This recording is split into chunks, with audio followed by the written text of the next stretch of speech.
estalló la huelga por las condiciones inhumanas en el trabajo. Trataban muy mal a la gente.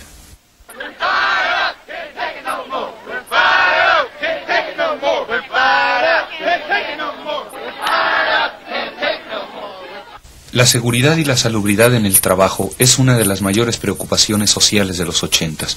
Los trabajadores son parte de este movimiento. Están afirmando sus derechos, ya escritos en la ley, de tener un lugar de trabajo seguro y saludable. Este derecho ha tenido una historia difícil. No ha sido siempre reconocido. El trabajo ha matado a millones, que han muerto por explosiones, caídas, electrocuciones, maquinaria peligrosa, de aspirar venenos en el aire. Millones más han quedado mutilados o han sido incapacitados de manera permanente para el trabajo. Se estima que este año más de 100.000 personas morirán por enfermedades o molestias relacionadas con el trabajo y más de 5 millones sufrirán accidentes de trabajo.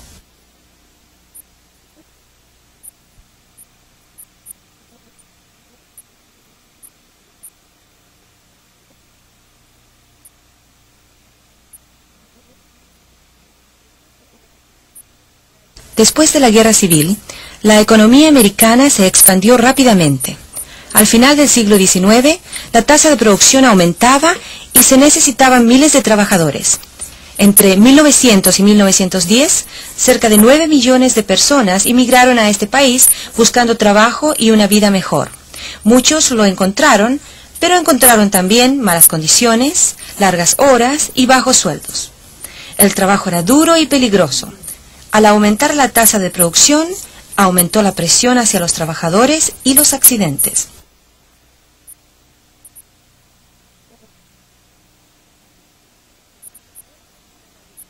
Los trabajadores del ferrocarril tenían los trabajos más peligrosos. Entre 1902 y 1908 murieron casi 15.000 personas. Los accidentes en las minas eran frecuentes. 4.700 trabajadores murieron en la construcción del Canal de Panamá.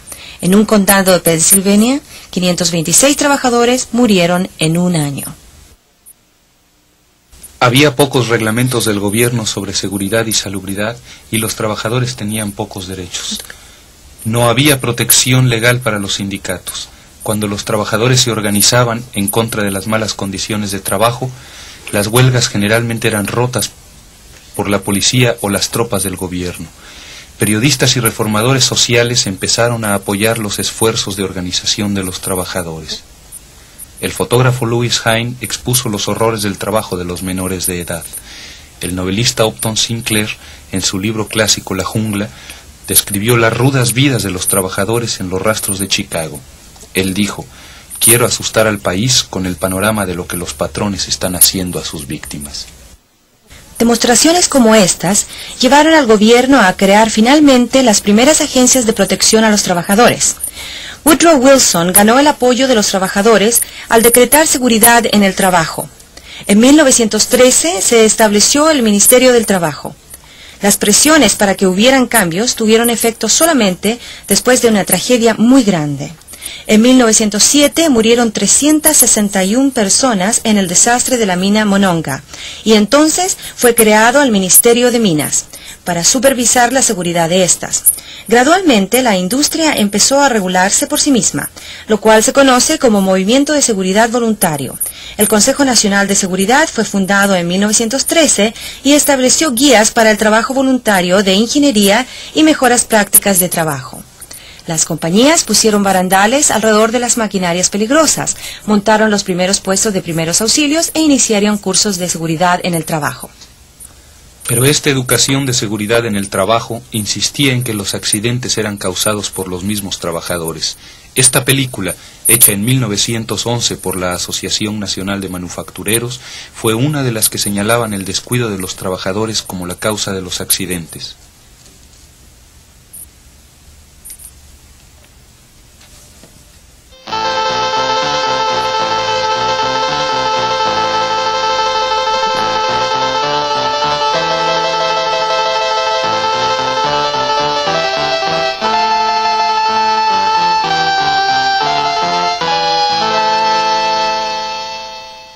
Pero Pero muchas de las terribles tragedias no eran causadas por descuido de los trabajadores. El mismo año en que se hizo la película, un incendio acabó con la fábrica de camisas Triángulo en Nueva York.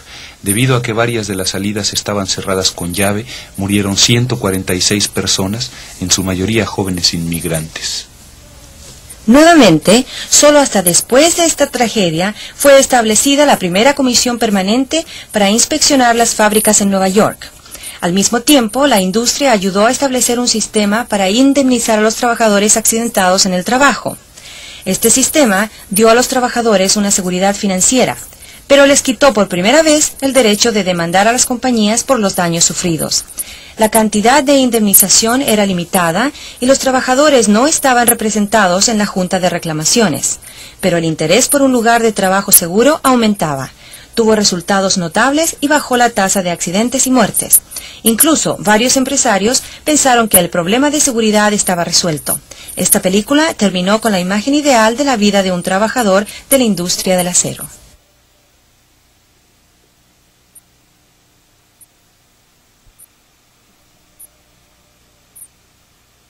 Los trabajadores de hoy, como estos de una fábrica de acero en Chicago, saben que el problema de seguridad no está resuelto. El Comité de Seguridad y Salubridad puede ser uno de los comités más importantes en la fábrica. Y todos nosotros que trabajamos en la fábrica sabemos que hay una serie de problemas de seguridad y salubridad aquí y tenemos que empezar a hacer algo al respecto. Una cosa es segura. Si tenemos una lista sobre las violaciones a la seguridad y reuniones con mucha gente donde los trabajadores traigan sus problemas, vamos a estar en mejor situación para negociar toda clase de peticiones porque será real. Yo tengo aquí una lista de 26 accidentes, varios de ellos serios, de los que yo supe. Un hombre recibió 200 puntadas para coserlo y otro se electrocutó con una descarga de 2200 voltios. Un fundidor se mató. Como no marcó su tarjeta de salida, lo fueron a buscar al final del turno y lo encontraron una hora después. Ya la sangre se había secado. Quedó debajo de varias toneladas de acero. Cuando yo estaba desatornillando no tenía idea de que este pedazo de metal iba a caer sobre el generador. Cuando cayó, al terminar de desatornillar, el pedazo de metal cayó sobre mi guante y me agarró estos dos dedos. Me quedé atorado como 45 minutos. Nadie pudo hacer nada hasta que llegó el doctor, que se tardó como 20 minutos. Me puso una inyección de morfina y se tomaron como 45 minutos para desatorarme. El supervisor me hubiera dicho exactamente qué iba yo a hacer y cómo hacerlo. Nunca me hubieran dejado trabajar a mí solo. Yo era un aprendiz. No me dijeron lo que podía suceder. No me dijeron ningún aviso de seguridad, solo me mandaron a hacerlo. La empresa debe proporcionar capacitación sobre seguridad antes de poner a una persona en ese trabajo. Usted tiene sindicato, algo que no teníamos al principio. Usted tiene su sindicato. Quédese y pelee. Es lo único que se puede hacer. Eso es, lo más importante es cuidar esto y nadie, solamente nosotros lo debemos cuidar. Eso es verdad. Los trabajadores de hoy, como en el pasado, no solo encontramos la muerte de repente o nos lastimamos en accidentes, sino que morimos lentamente por el veneno de los humos, polvos y gases. Los doctores se tardaban en investigar estos venenos industriales y las enfermedades que resultaban de ellos. El primer estudio americano importante se realizó en 1910, cuando una joven médica, Alice Hamilton, investigó los efectos del envenenamiento por plomo. Después hubo estudios realizados por el gobierno sobre los peligros de la salud, pero pocas industrias aplicaron los descubrimientos y la salud de los trabajadores fue ignorada por la industria hasta los años 60. Bien, lo que vamos a hacer ahora es una prueba para saber... Samuel tiene silicosis, como resultado de haber estado expuesto 28 años al polvo de sílice. Yo empecé a trabajar en 1951 como obrero. Estuve en el departamento de embarques y estuve de cargador hasta 1978. La primera vez que noté que me estaba enfermando fue en 1960. Empecé a tener dificultades para respirar. Fui al médico y me tomó rayos X, pero no me dijo qué tenía. Entonces decidimos llamar al gobierno federal. Cuando llegaron ahí, Encontraron que yo tenía silicosis. Pero la compañía nunca me dijo eso. Yo lo supe por otros médicos. La compañía supo esto durante todo el tiempo, puesto que varios compañeros murieron de eso.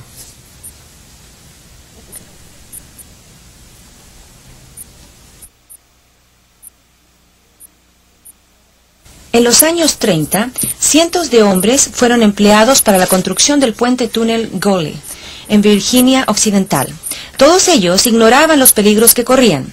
Desesperados por trabajar durante la depresión, trabajaron sin ninguna protección en un túnel lleno de polvos de sílice.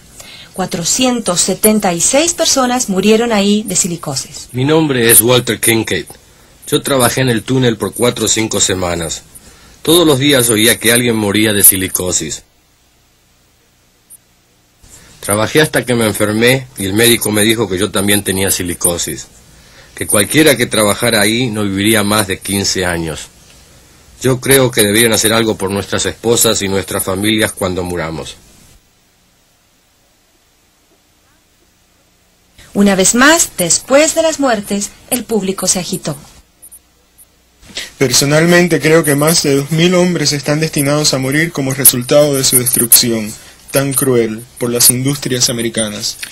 Al año siguiente, en 1936, fue aprobada la ley Walsh-Haley. Solamente se aplicaba a los contratistas que hacían negocios con las agencias federales, pero era la primera vez que el gobierno imponía directamente normas de salubridad. Una de ellas fue la que cubría el reglamento para el uso de mascarillas. La mascarilla es uno de los recursos más viejos de protección y por varios años la salud de los trabajadores dependió solamente de ellas para evitar la entrada de los polvos y humo a los pulmones. Las mascarillas tienen fugas, no se ajustan bien y no filtran bien los venenos. Hoy, el gobierno prefiere que se limpie el ambiente de las fábricas por medio de ventilación u otros recursos. Pero durante los años 30 y 40, la industria continuaba confiando en mascarillas cada vez más elaboradas.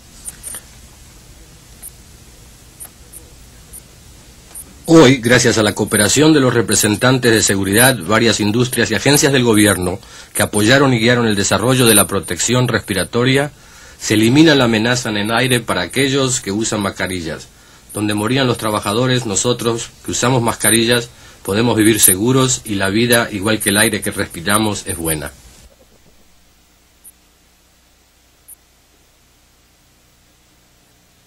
La mascarilla no le va a servir de nada. Yo lo usé durante 23, 28 años y no hizo nada por mí. Mis pulmones están llenos de polvo. Puedo caminar una cuadra o cuadra y media, y eso es todo. Es difícil subir escaleras, cuando antes uno podía subirlas corriendo. No puedo hacer eso ahora. Muchas noches me levanto. Tengo que levantarme en la noche y estar tosiendo. Todavía escupo ese polvo y está en los poros de mi piel. No puedo limpiarla. No sé qué va a pasar mañana, la semana entrante o el año próximo, pero no puedo más sentarme y pensar en eso. Tengo que seguir adelante y divertirme. Hacer o tratar de hacer las cosas a las que estoy acostumbrado y no apurarme por eso. Mi esposa y yo nos sentamos a platicar. Le digo que cuando llegue el día, llegará. Trataré de hacer lo mejor posible. Todas las noches solitarias, cuando no puedo dormir, pienso que día con día me estoy muriendo.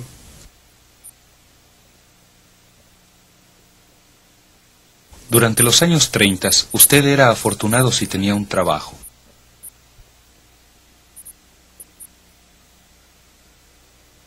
Franklin Delano Roosevelt inició la legislación del trato nuevo para ayudar a la gente durante la depresión.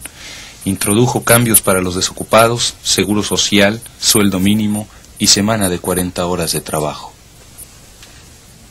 Aunque estas leyes no afectaron directamente la seguridad y la salubridad, levantaron el nivel de interés del gobierno por las condiciones de trabajo. La Ley Nacional de Relaciones Laborales dio derecho legal de sindicalizarse a los trabajadores. En los años 30, los sindicatos industriales se organizaron y pelearon por el derecho a representar a todos los trabajadores de una rama industrial. Por ejemplo, En la industria automotriz, los trabajadores unidos del automóvil estallaron la huelga de Flint, Toledo y Detroit y ganaron el derecho al contrato colectivo. Los trabajadores comenzaron a demostrar una fuerza que iba a estar mejor preparada para negociar después sobre los problemas de salubridad y seguridad. Y entonces llegó la guerra. La salubridad y seguridad en el trabajo llegó de pronto a ser una cuestión muy importante, porque prevenir accidentes quería decir salvar días de trabajo para el esfuerzo de la guerra. Cuídense para que ellos sigan corriendo. No se lastimen para que ellos sigan volando. Cuídense para que los americanos de mañana puedan vivir en un país en paz, en un país donde haya libertad para todos. La supervisión de la seguridad se aceleró en las fábricas de guerra federales y la necesidad de mantener saludables a los trabajadores causó avances en la ingeniería y la medicina industrial. El Servicio Público de Salud estableció sus primeras normas de niveles máximos de peligro para los contaminantes ambientales del trabajo. Pero esas primeras normas eran demasiado benignas para limpiar efectivamente el aire y solamente debían ser ejecutadas en las fábricas con contratos federales. Para el resto de las industrias había solamente guías voluntarias que hacían depender la salud de los trabajadores de la buena voluntad de las compañías. Al final de la Segunda Guerra Mundial, el lugar de trabajo estaba cambiando, ya que una explosión de invenciones tecnológicas y descubrimientos químicos trajeron nuevos polvos, humos y gases peligrosos que amenazaban a los trabajadores. Ellos usualmente no sabían qué era lo que manipulaban o si los nuevos sintéticos podían causar cáncer años después, pero en los años 50 las investigaciones de los daños a la salud que causaban estos químicos eran mínimas. No fue sino hasta los años 60 que empezó una nueva revolución en salubridad y seguridad, apoyada por dos grupos paralelos. Por un lado, el movimiento ambiental comenzó a cuestionar los efectos de los químicos sobre la salud a largo plazo. Y por el otro, el movimiento de los derechos civiles hizo que la gente estuviera consciente de los derechos individuales. Estos dos movimientos crearon un clima de reformas que animó a otros grupos, entre ellos los trabajadores, a demandar mayor control sobre sus vidas. Vamos a ayudar a moldear un futuro mejor para los trabajadores y sus familias en este país. Juramos traer seguridad a la mesa de trabajo y a todos los centros de trabajo del país. Los líderes de los obreros trabajaron con la administración Johnson para proponer la creación de una nueva agencia.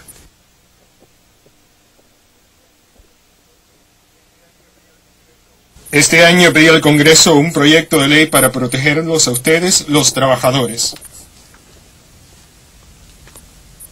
Pero una vez más, la ley no se aprobó hasta después de un desastre mayor, cuando 78 mineros murieron en Farmington, Virginia Occidental, en 1968.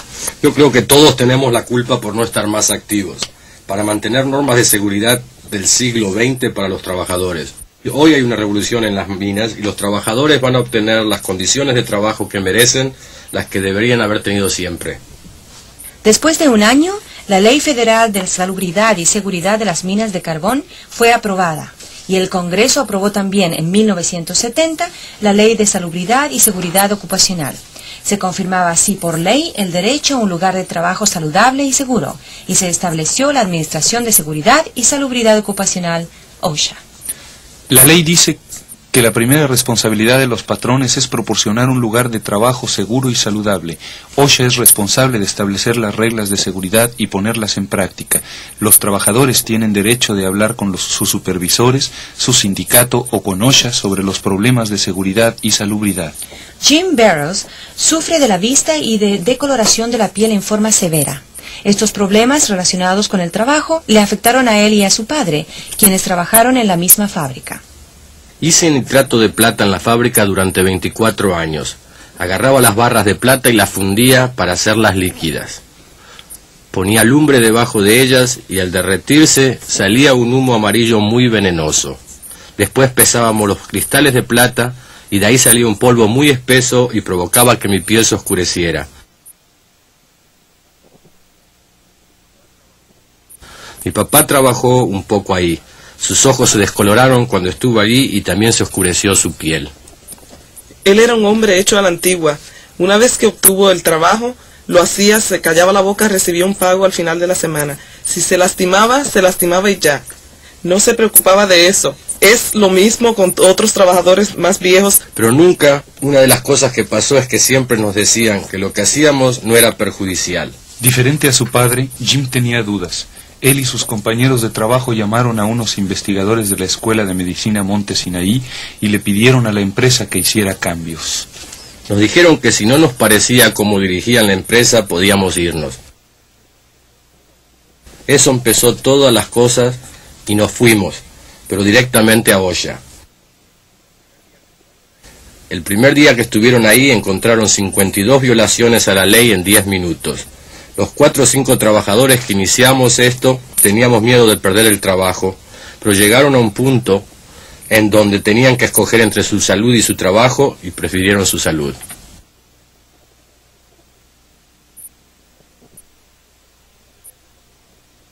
Yo tenía miedo de que Jim fuera a perder su trabajo. Le decían, si no te gusta la forma en que manejamos la compañía, vete. Nosotros teníamos entonces 4 hijos pequeños y yo no tenía trabajo y pensaba, ahí vamos, Dios mío. Me preocupa por ello porque yo sabía que Jim no se sentía bien y la vida familiar no era lo que debía ser por esta causa. Demandé a la compañía por lo de mis ojos y peleamos el caso. Hace poco recibí la resolución final. No me querían pagar porque decían que era un empleo peligroso y esas cosas era natural que pasaran. Yo pienso que los trabajadores no deben poner sus vidas en peligro solamente por los placeres de otros.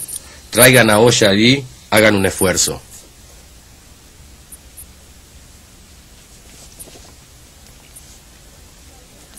Actualmente existen alrededor de 20.000 compuestos químicos en el trabajo, de los que se sospecha que sean tóxicos.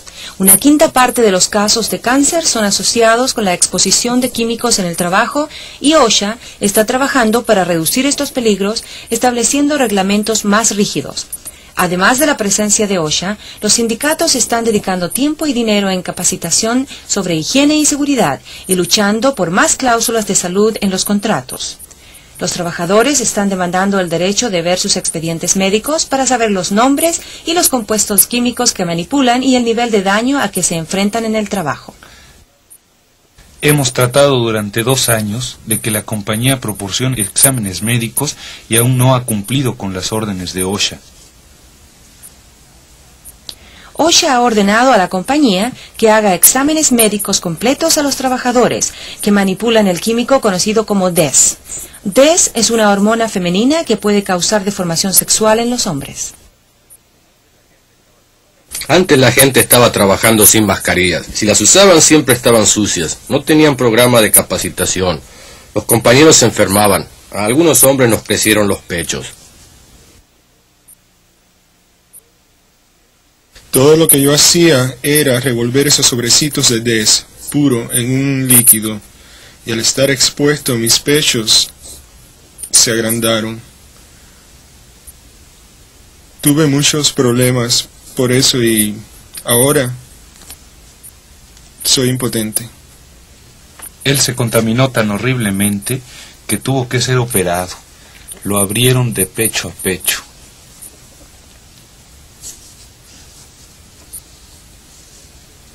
Hoy estoy solo en la vida.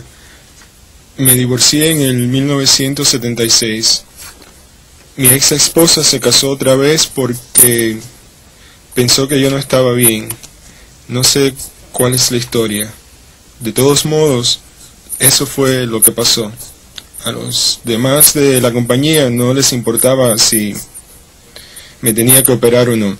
Decían, bueno, es problema probablemente de los trabajadores y no de nosotros. Por eso es bueno que estén en huelga. Probablemente cierren la fábrica. Tal vez sea lo mejor que pueda pasar para el beneficio de los que trabajan ahí. La razón por la que acepté trabajar con el DES fue porque pagaba mejor. En ese tiempo me iba yo a casar y creí que sería mejor para mí y para mi esposa si teníamos más dinero. Esperaba no ser uno de los que se enfermaban, pero resultó que sí. Durante años, los trabajadores de Norteamérica han ganado el derecho de organizar sindicatos y el derecho de tener un lugar de trabajo seguro y saludable. Muchas veces, estos dos derechos pueden obtenerse juntos. En Mississippi, Gloria Jordan está luchando por organizar la planta procesadora de gallinas. La principal razón de esto es porque ella sabe que las condiciones de trabajo son malas y peligrosas. Si usted busca trabajo o quiere un trabajo mejor, oiga el mensaje. El trabajo más peligroso es cortar con la sierra. Estas sierras las pusieron frente a los congeladores. Mantienen la puerta abierta para que las manos se enfríen mucho. Así fría, los trabajadores no saben si están cortando gallinas o se están cortando las manos. Oportunidad de trabajo permanente para trabajadores en la planta. Varios hombres se cortaron 3 o 4 dedos. Excelente pago, seguro de vida y de hospital. Una señorita se cortó un pecho. Días festivos y vacaciones pagadas. Solamente pueden ir al baño 3 veces por semana. Si no podían ir a hacer, se hacían en la ropa y entonces los suspendían, además de que les salían unas ronchas que le llamamos ronchas de gallina, que se parecen a la viruela en todo el cuerpo.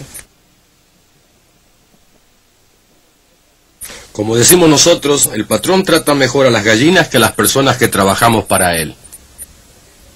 Si querían permiso para ir al baño, le decían, por favor, patrón, déjenos ir al baño, y el patrón no las dejaba.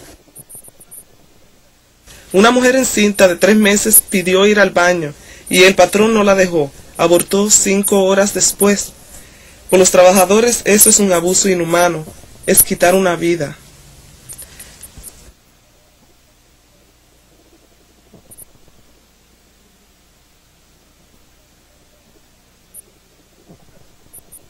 Estamos seguros de que esto es lo mejor que debemos hacer. Estamos en huelga para el mejoramiento para nuestros hijos, porque ya ganamos. Nunca en la vida hemos sido tan libres.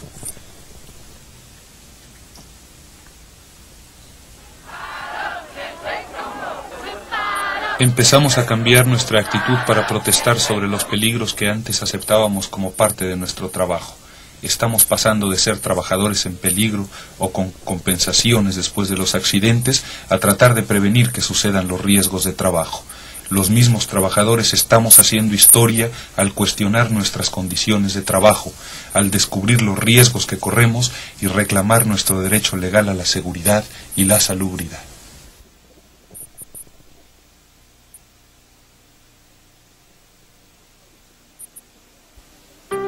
Queremos agradecer la participación de Jorge Mújica, Patricia Vargas, José Armand, Sandra García y Guillermo Brostowski en las voces. El programa fue coordinado y producido por Linda Delp y Diane Factor. Agradecemos también la colaboración de Radio KPFK en Los Ángeles en la parte técnica John Glass. Gracias a la American Lung Association, el Sindicato de Electricistas y el Comité de Seguridad y Salud en el Trabajo de Los Ángeles.